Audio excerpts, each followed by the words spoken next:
So let's start with Albert the First. He was the first mammal launched on a rocket, period. Yeah. Which I did not know. And I just couldn't believe how early we started launching things into space. Right? Yes. 1948. Like, World War II freshly ended. You know, we were like, listen, we just got out of a terrible war.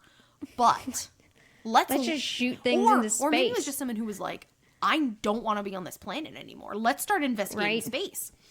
Listen, you and me both, buddy. You and me both, Albert.